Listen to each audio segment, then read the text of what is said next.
سب سے پہلے یہ بری امام کے پیر صاحب کی ویڈیو سنیں، پھر اس کے اوپر بات کرتے ہیں۔ ایک تو میں نے یہ بتاتا چلوں کہ آپ کے معاملے میں اور متاثرین کے معاملے میں زمین آسمان کا فرق ہے۔ یہ متاثرین گھروں سے نکل کر روڈ پر نہیں آئے، یہ پارلیمنٹ ہاؤس کی طرف نہیں گئے، انہوں نے کسی ایمبیسی کا گھیراؤ کرنے کی کوشش نہیں کی، وہاں تک مارچ کرنے کی کوشش نہیں کی، یہ اپنے گھروں میں مقیم ہے۔ آپ ایک سیاسی مذہبی جماعت ہیں، آپ نے ایک تحریک لانچ کی، آپ نے کہا کہ ہم غزہ اور فلسطین کے لیے نکلیں گے۔ آپ نے فلسطین کے لیے تحریک اس ٹائم لانچ کی جب فلسطین والا معاملہ 16 صفائی کی طرف جا رہا تھا، تو ایک غلط وقت کا تعین آپ نے کیا جس کی وجہ سے آپ کے اوپر مرید والا واقع ہوا۔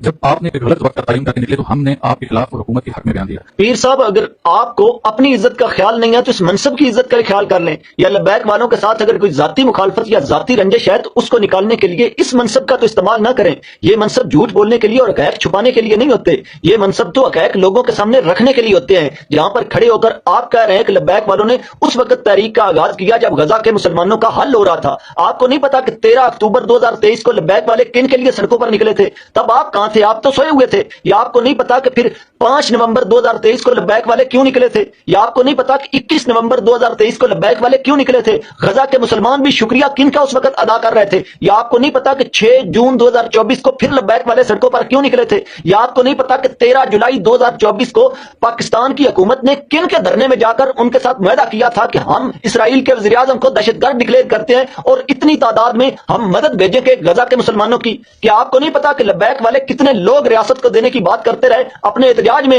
کہ خدا کے لیے وہاں پر ہمارے مسلمانوں کا قتل عام کیا جا رہا ہے، ریاستی سطح پر ان کی مدد کریں اور اسرائیل کا وہ ظالم ہاتھ روکنے میں کردار ادا کریں؟ تب آپ جیسے پیر تو سوئے ہوئے تھے لیکن لبیک والے سڑکوں پر تھے۔ اگر آپ کو وہ نظر نہیں آئے اور مرید کے میں جو ظلم ہوا ہے اس کے اوپر آپ ریاست کی طرف سے ظلم کی طرف سے جا کر لبیک والوں کے خلاف کھڑے ہو گئے ہیں تو آپ حق والے نہیں ہیں۔ خدا کے لیے لبیک والوں نے جتنی کمپیننگ پاکستان کے اندر کی ہے اس کے بعد ان کا حق بنتا تھا کہ جب سو کارڈ پیس بورڈ بنایا جا رہا تھا وہ سوال کرتے ریاست سے کہ غزہ میں جو جنگی جرائم ہوئے ہیں اس کی طرف سے آپ نے بھی کوئی شک پیش کی ہے؟ آپ نے بھی کوئی سوال اٹھایا ہے؟ ان کے سامنے جو لوگ ظلم کرتے رہے یا ان کی طرف سے صرف اور صرف جا کر اس معاہدے میں بیٹھ جانا ہے آپ نے؟ جس طرح ان کی مرضی ہے وہ معاہدے کرتے رہے، جو نقصان وہاں پر ہوئے ہیں اس کی طرف سے ریاست پاکستان نے کیا کردار ادا کرنا تھا؟ ان جنگی جرائم کی سزا کے طور پر کیا تھی؟ یہ سوال اٹھانے کے لیے ابھی اعلان کیا گیا اور آپ کہہ رہے ہیں کہ متاثرین پر تو گھروں میں حملہ کیا گیا بری امام میں، لیکن لبیک والے تو امبیسی کا گھیراؤ کرنے چلے تھے۔ آپ کو یہ کیوں نہیں پتا کہ لبیک والوں پر بھی گھر میں حملہ کیا؟ ابھی تو وہ احتجاج کی کال دیے ہوئے تھے، ابھی تو ڈیٹ بھی نہیں آئی، ریاست نے ان کو اعتماد میں لینے کی کوشش نہیں کی، ان کو یہ نہیں کہا کہ آپ وہاں نہ جائیں، ہماری یہ مجبوریاں ہیں، آپ کسی اور جگہ چلے جائیں یا تاریخ کو آگے کر دیں۔